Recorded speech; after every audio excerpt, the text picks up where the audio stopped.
also would like to draw attention to the fact that the university still has not returned the Jacoby Creek Forest to the Wiyot people.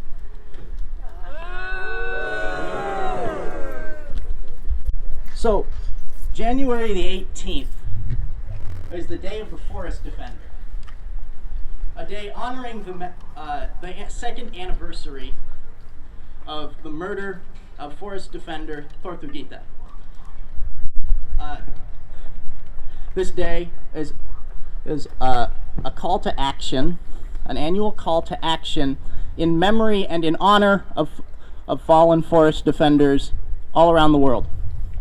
Tortuguita was murdered in cold blood by the Georgia State Police defending the Weelaunee Forest in Atlanta in the struggle against Cop City Project. A project, for those who don't know, to destroy an entire forest in order to build a massive militarized police training facility. And what's more, there are more of these militarized police training facilities in the works in numerous states, including California. This struggle is illustrative of deep connections between many of the most pressing issues facing us today. Tortuguita died fighting ecological destruction in Atlanta, the razing of an entire forest. Ecological destruction which is accelerating worldwide, including in Northern California. New destructive, extractive, and industrial projects are popping up around the United States in the name of a new Cold War with China or for phony green transitions. And many of these projects are, in fact, anything but green energy projects. Combined with Trump's attacks on the EPA and environmental regulations we do have, the need for ecological defense has never been more urgent than today. The need for ecological defense has never been more urgent than today. In the forests and rivers of Humboldt County, in the deserts of the Southwest, and in the Alaskan and Canadian tundras, to the bombed out fields of Palestine and Lebanon and Syria. The Weelaunee Forest is thousands of miles from Gaza, yet cannot be separated from the struggle of the Palestinian people against Israeli genocide, occupation, and oppression. The utility of the State of Israel to the U.S. ruling class is twofold. Israel not only functions as a weapon, is able to launch attacks on the enemies of the U.S. ruling class, but also as a testing ground for weapons and repressive techniques. Weapons and repressive techniques which are tested against Palestinians in Palestine by the Israeli state are exported back to the United States, are exported back to the imperial core countries. That's why numerous law enforcement agencies receive training from the Israeli personnel, including at these types of training facilities. A strategy to fight against these combined bilateral relationship between the United States and Israel requires a strategy targeting both ends of the exchange, the weapons, the experience in repression and population control, the industry, the arms industries, the trainings, the shipping industries.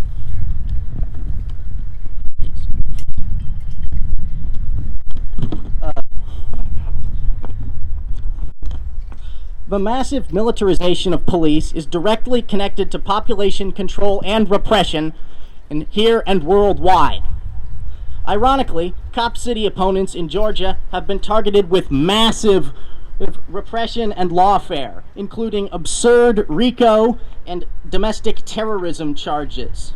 Active cooperation between Democratic Party city officials and Republican Party state officials has been necessary for this lawfare campaign.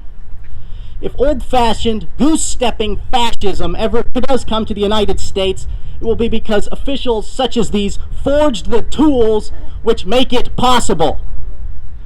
Various levels of officials, from the state, county, to the federal level, have forged each of these repressive apparatuses.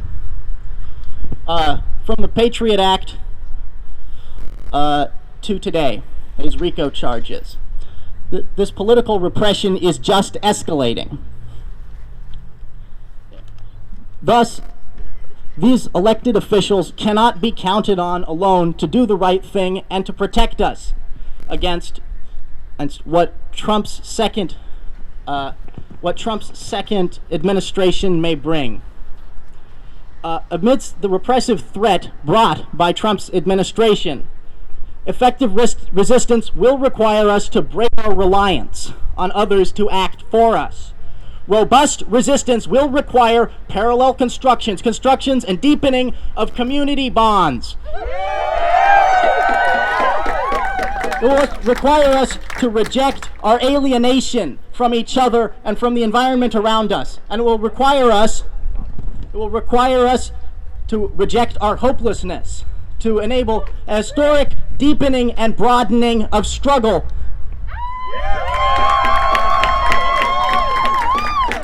The Day of the Forest Defender is in memory and in honor of those fallen in the struggle against ecological destruction.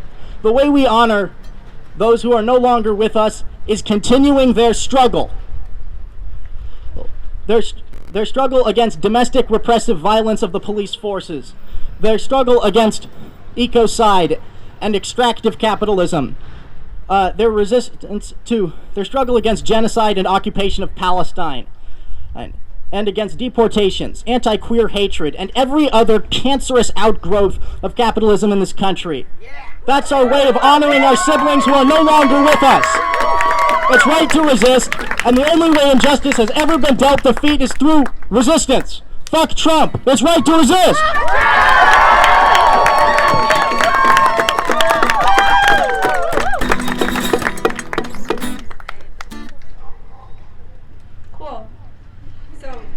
My friend asked me to speak yesterday, and I still don't 100% know what I want to say.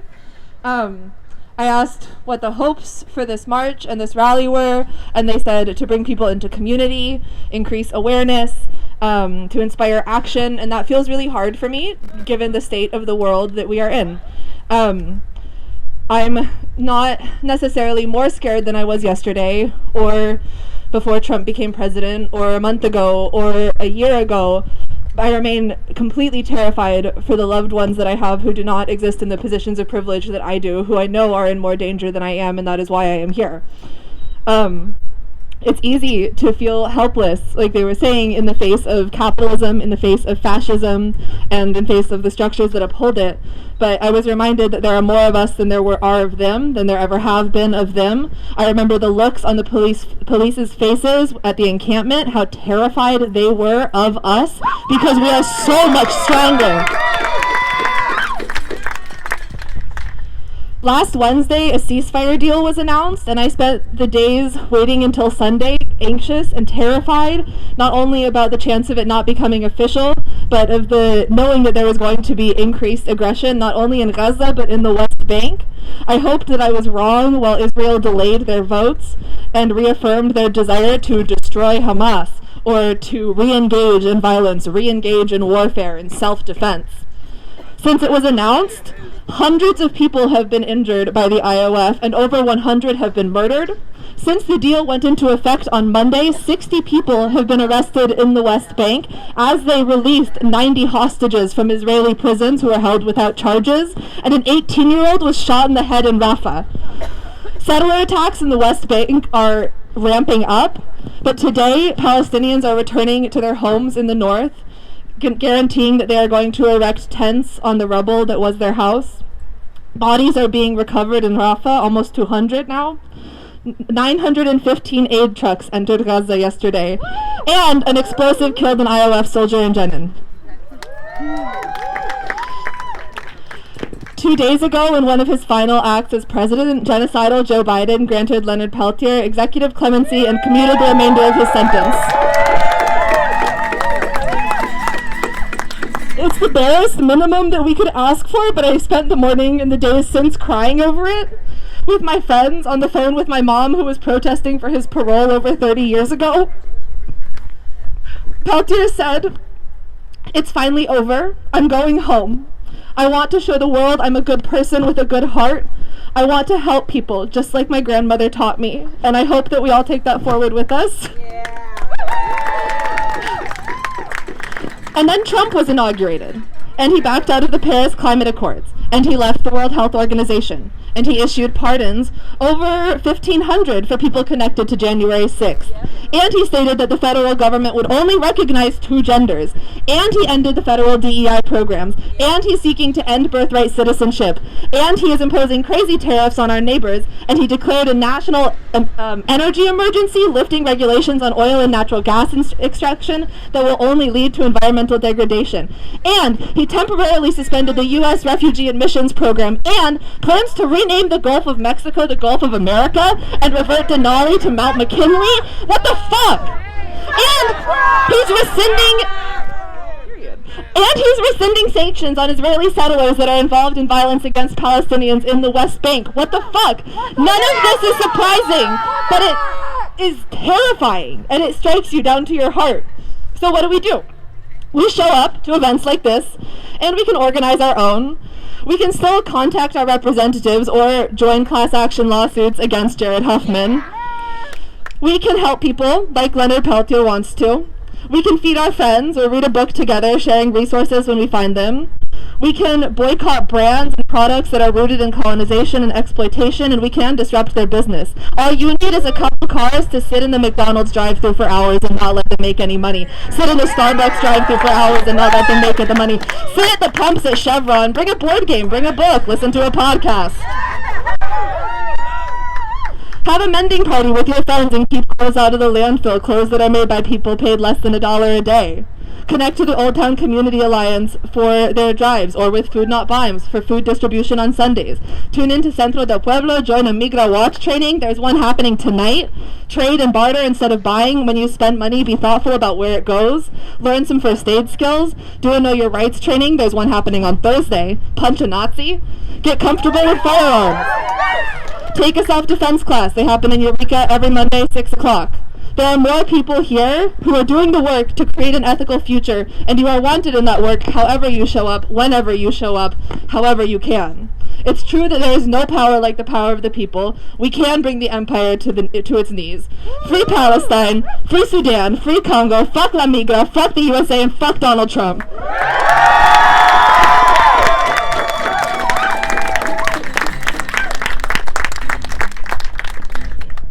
All right, thank you so much, Jasmine. That was very lovely and heartfelt. I love you. I was spoken to ask today. I feel very honored to look at all of your beautiful faces. I had something prepared, but I'm feeling inspired to just speak from my heart. So bear with me if I'm not very eloquent. But today, speaking with everybody, looking at you, I see real strength.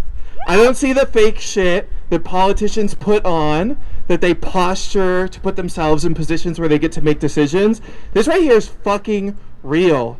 All of you showed up today because you're feeling powerful feelings. Maybe it's anger. Maybe you feel like you need to punch a fucking Nazi. Let's go! Maybe it's that you're sad. Maybe you're feeling guilty you haven't shown up. Maybe you're feeling overwhelmed by everything. But I'm just so proud that we all showed up. Because that is the fight that we are fighting. The ruling class, governments, corporations have spent centuries honing their tools of manipulation, attempting to divide us by institutionalizing our trauma. But we are not falling for it anymore. I think that it's tired, it's played out, and the pain is only bringing us closer and closer together. Their for-profit wars, their genocide, their media manipulation, it doesn't stand a chance against the solidarity that all of us have together. Their connections are surface level. They cling to each other to hold on to their power. And the only way that they can defeat us is by convincing us that we are outnumbered and that we are weak. But we are not fucking weak. We're so strong.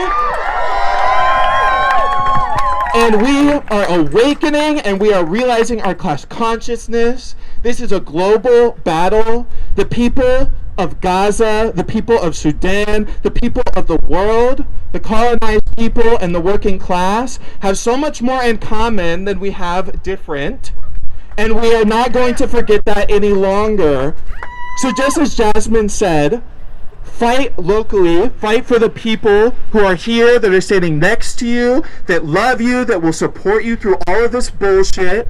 Get engaged, go volunteer, provide food for people, turn out in the street like you are today. All of this, the entire festivals of resistance were organized by people in this crowd that look just like me and you.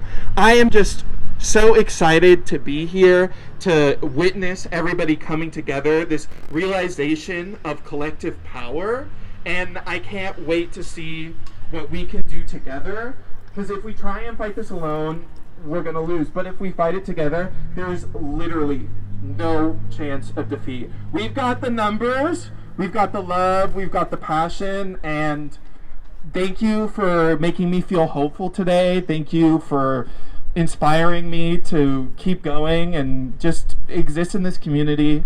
I appreciate all of you. Fuck Trump! Say fucking loud!